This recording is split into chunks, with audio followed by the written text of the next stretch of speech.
Ne décolèrent pas et sont descendus ce lundi encore dans les rues d'Abidjan, de Bouaké et d'autres villes de Côte d'Ivoire. Des soldats qui réclament le paiement de primes non réglées. Mais ce mouvement ne date pas d'hier. Depuis le mois de janvier, ces militaires sèment le trouble de façon sporadique dans le pays. Explication avec Clément Bonnereau. Leurs cris de colère résonnent à travers le pays.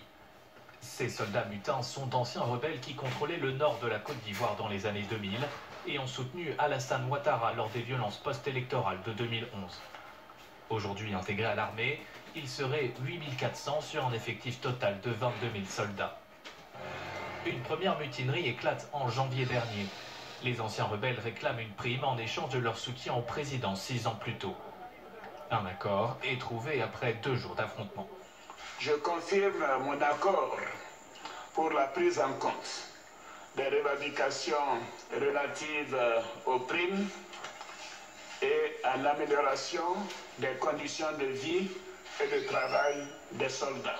Je demande à tous les soldats de regagner leur caserne pour permettre l'exécution de ces décisions dans le calme.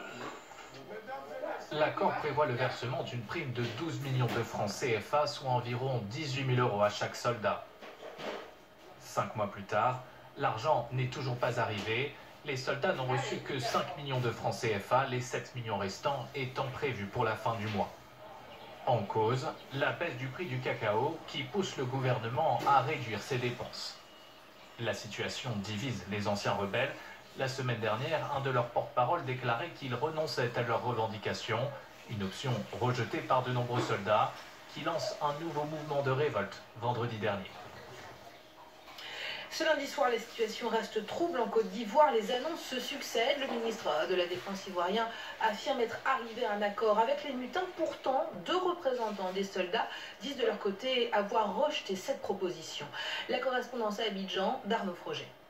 Un accord sur les modalités de sortie de crise, pour reprendre les termes exacts utilisés par Alain Richard et Domoy, le ministre chargé de la Défense, a par la suite invité les soldats en colère à libérer les axes routiers occupés et à regagner leur caserne, sans plus de précision pour l'instant. Alors effectivement, il faut prendre cette annonce avec beaucoup de prudence pour l'instant, d'abord parce qu'un accord avait déjà été annoncé, rappelez-vous, jeudi soir, dans lequel un militaire présenté comme l'un des porte-paroles des mutins avait annoncé que les 8400 soldats concernés renonçaient à leurs revendications financières. Un engagement qui avait été loin de faire l'unanimité, puisqu'il avait déclenché dès la nuit suivante le nouveau mouvement de mutinerie que traverse actuellement la Côte d'Ivoire. Prudence aussi parce que les mutins que j'ai pu joindre au téléphone parlent au mieux de négociations toujours en cours, voire pour certains ne sont même pas au courant de l'existence d'un tel accord. Il faudra donc observer avec beaucoup d'attention les réactions dans les casernes pour voir si cet accord peut effectivement ramener le calme.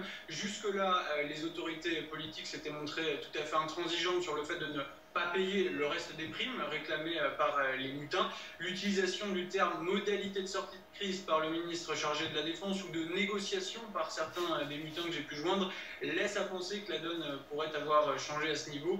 Enfin, il faut dire que la marge de manœuvre du pouvoir est très étroite. Le regain de tension observé aujourd'hui à Bouaké, mais aussi à Abidjan, avec des tirs en l'air, des barrages sur certains axes routiers, des fermetures d'écoles et des fermetures de magasins aussi, une activité économique très réduite, eh bien, nous avons assisté à un début d'enlisement de la situation après 4 jours de mutinerie en Côte d'Ivoire. On en vient maintenant à ces tensions à Bangassou, cette ville du sud-est de la République centrafricaine. Un calme précaire semble désormais régner ce lundi soir.